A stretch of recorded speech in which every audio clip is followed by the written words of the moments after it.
is the furthest thing from respectful that I've seen. The number of times, and the fact that I have to say this out loud, and that you had been told before, or this officer had been briefed on the fact that you were known for doing this. Your response, On my back. sir, we're really going to do that? You asked me and I'm telling you, I'll sleep on. Before you decide who's telling the truth here, watch the entire hearing closely. There's one moment that completely changes the judge's view of this case. Then tell us whether you think the defendant ever had a real chance. If you enjoy full courtroom breakdowns, don't forget to like and subscribe for more real cases. Good morning, sir. You're Denzel Lewis. And Mr. Lewis, you were previously in court, entered a plea of guilty to the third-degree felony offense of unlawful possession of a firearm by a felon. The agreement was for a cap of 6 years in prison. I've received the pre-sentence report. Has everyone had an opportunity to review that report? Yes, Your Honor. Yes, Judge. Are there any additions or corrections? Just argument from the defendant. Not from the state. In addition, I have received the jail incident reports, which have been turned over to counsel. Have you both had an opportunity to review those? I have. Also, I have received this morning and now reviewed, it looks like 4 letters of support that Ms. Holmes brought today. Mr. Smith, have you had an opportunity to review those as well? All right, then Ms. Holmes, you may proceed. Thank you, Your Honor. In looking at the PSI report, Mr. Lewis does have obviously previous criminal history spanning from juvenile and to adulthood.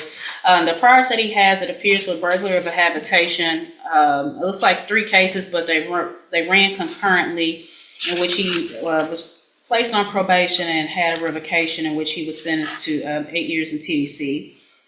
He has since been discharged from that, Your Honor. And after being released, there was this traffic stop, which resulted in a firearm being found in the vehicle in which Mr. Lewis was driving.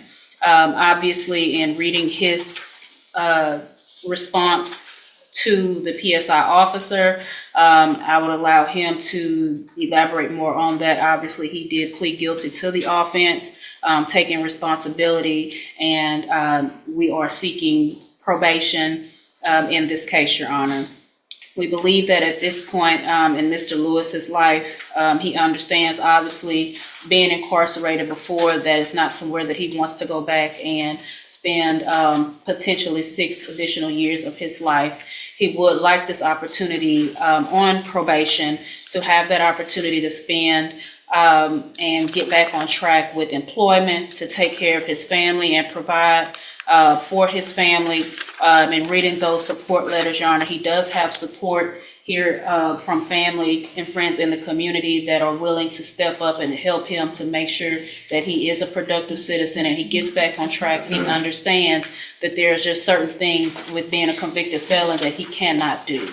And I think at this point he understands that, Your Honor, and we are asking that the court give him the opportunity to be placed on probation and to finish his term while on probation.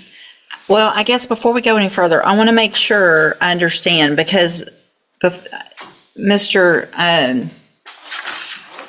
Lewis, your version of this is that it wasn't your gun, it was in your girlfriend's purse, and you didn't even know her purse was in the car, much less the gun was in the purse in the car. So either you are guilty or you're not guilty of the offense. And so if you knew about it, then you're guilty. If you didn't, then a jury needs to decide. I'm pleading guilty because I was driving the car, and by me driving and then finding the gun,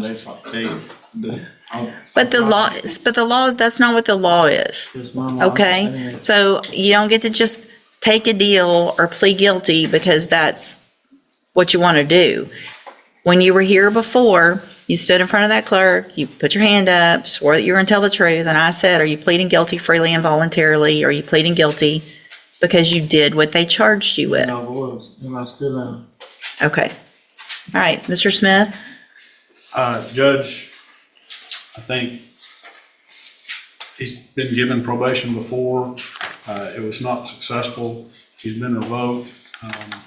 But actions in the jail clearly show he doesn't have any respect for authority or rules. I don't feel like he's a proper candidate for probation, so we're asking for a 6-year sentence in TDC.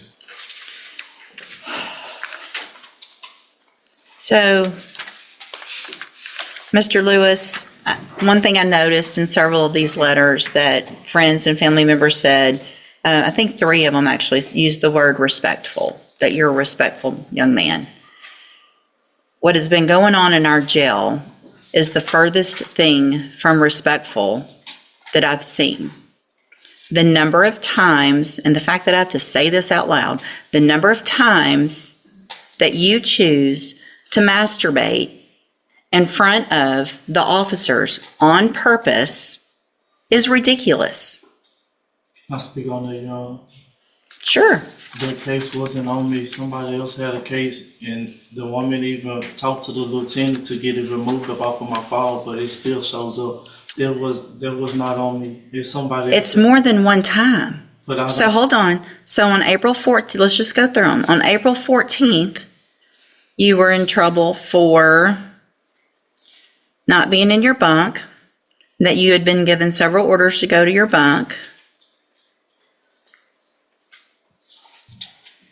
You proceeded to walk around yelling, "Bitch, stop talking to me." So that's from April 14th, last week. Then on April 7th, it alleges that you had your hands in your pants, moving in and back and forth, that you were told to take your hands out of your pants, and that you had been told before, or this officer had been briefed on the fact that you were known for doing this. Your response, according to this, is that that person should have asked the officers how big your penis, anyway. Since they want to be talking about you, they should have told them about that too. Then, on March 25th, before that, a week, so another officer, and these aren't the same officers, it's not the same person saying the same thing about you, somebody has some vendetta against you. So on March 25th, started to do rounds. Noticed that you were watching the person doing rounds, had his hand over his midsection as if he was rubbing on himself. March 18th, another different officer. Notice monitoring the bunk. There you are, laying on your back, stroking your penis in a back and forth motion, told not to do so. January 24th, 2025, you're in trouble for walking around. This one, notice the way you're laying on your bunk in a way, making motions under the blanket, walked past, turned around to see if you were still doing it. Then you supposedly look at this officer and say, "I'm not doing anything," while you lifted the blanket up for that officer to see it. January 4th, another time, being told to be quiet, do what you're supposed to do, didn't do it that day. December 29th, another issue of not following the rules. December 17th, another infraction for arguing and not following the rules. So if there was one time when they got the wrong person, that's one thing. That's over and over again, you disrespecting female officers who are in there just doing their job. I don't know, sleep on my back. Sir, we're really going to do that? You asked me, and I'm telling you, I sleep on my back. Uh-huh. I have sisters. I have a mama. I don't do that. Them people write whatever they. They're making this up on you? That's terrible of them to do that. If you look at my cases report, ma'am, I don't have any cases on none of that. I don't have any time. I'm not on no restriction on none of that. Okay. Up in the county. You were off parole, the way I do the math, less than a year. Parole. So you did your whole 8 years? Yes, ma'am. What'd you do in prison to have to do your whole 8 years? I was in SIG. For doing what? Just tattooing, contraband. Not following the rules while you're in prison. I'm going to find that you previously entered your plea of guilty freely and voluntarily. Find sufficient evidence to find you guilty, and at this time find you guilty of unlawful possession of a firearm by a felon. Sentence you to a term of 6 years in the Institutional Division of the Texas Department of Corrections. You will receive credit on that sentence for any time that you've been in custody that the law gives you the right to receive. I'm handing you the trial court certification that shows this was an agreement that I followed, and so you've waived your right to appeal, and you're lucky that this was the agreement. Mr. Smith was generous. The fact is, you could have been enhanced to a second-degree felony because of your history, and you're lucky you weren't. I have also handed you a written admonishment regarding your ineligibility to possess a firearm or ammunition. Obviously, you know this, but I'm required to read this to you. Because of the judgment entered against you, you're ineligible under Texas law to possess a firearm or ammunition. Possession of a firearm or ammunition could lead to charges against you.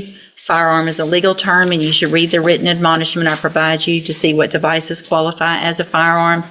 If you have questions about the laws that make you ineligible to possess a firearm or ammunition, or about how long it lasts, you can talk to Ms. Holmes. You can go with the bailiff.